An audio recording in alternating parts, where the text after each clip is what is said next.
সব প্রতিবেশী দেশের সঙ্গে অভিন্ন ও দীর্ঘমেয়াদী ভবিষ্যতে ভিত্তি গড়ে তোলা অন্তর্বর্তীকালীন সরকারের মূল অগ্রাধিকার বলে জানিয়েছেন প্রধান উপদেষ্টা প্রফেসর মোহাম্মদ ইউনূস। আজ সফররত ভুটানের প্রধানমন্ত্রী শেরিং তোবগে বলেন, যদি বাংলাদেশ ও ভুটানে উন্নতি করতে হয় তবে অবশ্যই একসঙ্গে সমৃদ্ধি অর্জন করতে হবে। এ সময় স্বাস্থ্য খাতে সহযোগিতা বৃদ্ধি ও ইন্টারনেট সংযোগ বিষয়ে দুটি সমঝোতা স্মারক সই করেছে বাংলাদেশ ও ভুটান। রিপোর্ট করছেন ফাহাদ মোহাম্মদ। প্রধান উপদেষ্টা অধ্যাপক মোহাম্মদ ইউনূসের আমন্ত্রণে শনিবার সকালে 2 দিনের রাষ্ট্রীয় সফরে ঢাকায় আসেন ভুটানের প্রধানমন্ত্রী শেরিং তোবগে। বিমানবন্দরের আনুষ্ঠানিকতা শেষে ভুটানের প্রধানমন্ত্রী সাভারের জাতীয় স্মৃতিসৌধে যান, শ্রদ্ধা জানান মুক্তিযুদ্ধের বীর শহীদদের প্রতি। দুপুরে ভুটানের প্রধানমন্ত্রী তেজগাঁওয়ের প্রধান উপদেষ্টার কার্যালয়ে পৌঁছালে তাকে স্বাগত জানান প্রধান উপদেষ্টা অধ্যাপক মোহাম্মদ ইউনূস।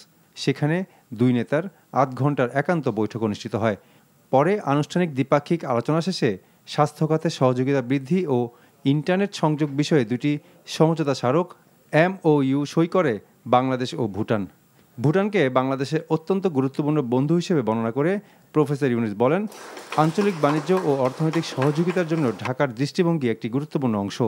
আর সফররত প্রধানমন্ত্রী গভীর বাণিজ্য ও অর্থনৈতিক সহযোগিতার প্রয়োজনীয়তার উপর জোর দেন। সন্ধ্যায় ভুটানের প্রধানমন্ত্রীর সম্মানে সরকারের পক্ষ থেকে নৈশভোজের আয়োজন করা হয়। নৈশভোজে অংশ নেন 3 বাহিনীর প্রধানসহ রাষ্ট্রের গুরুত্বপূর্ণ ব্যক্তিবর্গ। দুই দেশের অভিন্ন ইতিহাসের কথা উল্লেখ করে প্রধান উপদেষ্টা বলেন, ভূগোল ও প্রকৃতি দুদেশকে একত্রিত করেছে। দুদেশের লক্ষ্য একসঙ্গে ভবিষ্যৎ গড়ে তোলা। Our discussions today reaffirm the vast promise of our cooperation in trade, sub-regional energy, education, tourism, connectivity, and beyond.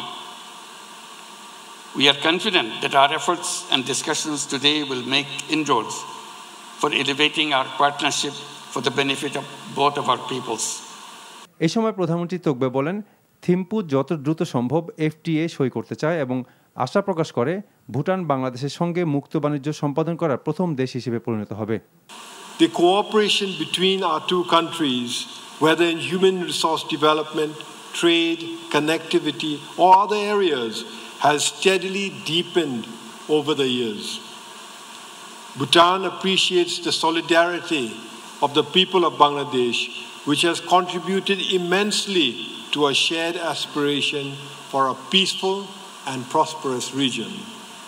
প্রধানমন্ত্রী তোবগে প্রধান উপদেষ্টা ও অন্তর্বর্তীকালীন সরকারের নেতৃত্বের প্রশংসা করে বাংলাদেশের অন্তর্বর্তীকালীন সময়ে উচ্চ লক্ষ্য পূরণ এবং শান্তি ও স্থিতিশীলতা নিশ্চিত করার জন্য অভিনন্দন জানান।